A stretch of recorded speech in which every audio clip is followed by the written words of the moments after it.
Can I ask you to capsulize your philosophy? What is Randism? First of all, I do not call it Randism, and I don't like that name. I call it objectivism. All right. Meaning a philosophy based on objective reality. Now let me explain it as briefly as I can.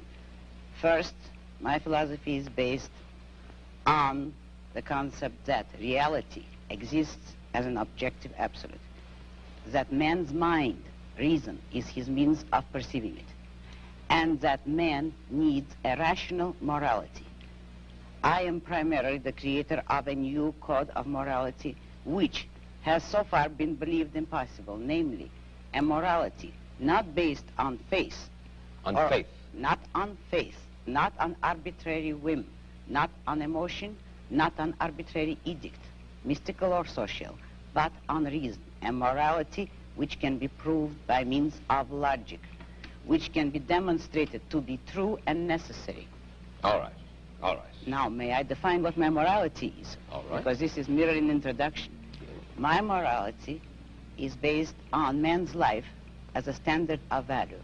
And since man's mind is his basic means of survival, I hold that if man wants to live on earth and to live as a human being, he has to hold reason as an absolute, by which I mean that he has to hold reason as his only guide to action, and that he must live by the independent judgment of his own mind, that his highest moral purpose is the achievement of his own happiness, and that he must not force other people, nor accept their right to force him, that each man must live as an end in himself and follow his own rational self-interest.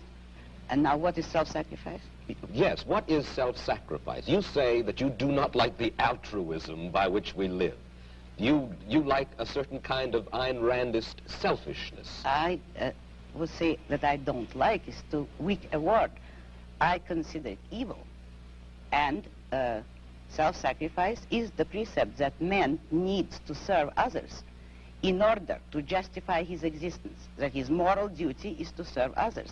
That is what most people believe today. Well, yes, we're taught to feel concerned for our fellow man, to feel responsible for his welfare, to feel that we are, as religious people might put it, children under God and responsible one for the other. Now, why do you rebel? What's wrong with this philosophy? But that is what, in fact, makes man a sacrificial animal. That man must work for others, concern himself with others, or be responsible for them. That is the role of a sacrificial object. I say that man is entitled to his own happiness and that he must achieve it himself, but that he cannot demand that others give up their lives to make him happy. And nor should he wish to sacrifice himself for the happiness of others. I hold that man should have self-esteem. Okay, but what's bad about the person who wants to help other people? Well, to begin with, that's the big mistake. People can want to help other people properly and with very good reasons, but that isn't altruism. Altruism doesn't mean merely helping people. It means sacrificing yourself to others, placing the interests of others above your own. It's the self-sacrificing person who is an altruist. And what's wrong with that? What's wrong with committing suicide? What's wrong with giving up life? And why is the happiness of another person important and good, but not your own? To sacrifice for your loved one is, in many cases, then, a misnomer. If you love your husband or wife, and you have to, let us say, select between spending money for your spouse if he's ill, or going to a nightclub. It's not a sacrifice to spend money for your spouse if he or she is your value. That is what you want to do. I see. But if you let, for instance, your husband die in order to save the neighbor's husband or your wife, that would be altruism. You can make others happy when and if those others mean something to you selfishly. If you love them, then you want to make them happy. Fine. If you don't love them, that's not a moral crime. You don't have to love everybody. You cannot love everybody because it's a meaningless expression. You can love only those whom you value, and if they contribute to your happiness, you contribute to theirs. That's fine. But each one of you has to be selfish about it. I don't understand why you have to be so harsh in your evaluation of those people. Why call it immoral? Why don't you just say, why don't you say it's a waste of time? Why pass judgment on me? Because look at the state of the world today. Yeah. And you cannot be harsh enough on those who created it. And those who created it are the philosophers of altruism.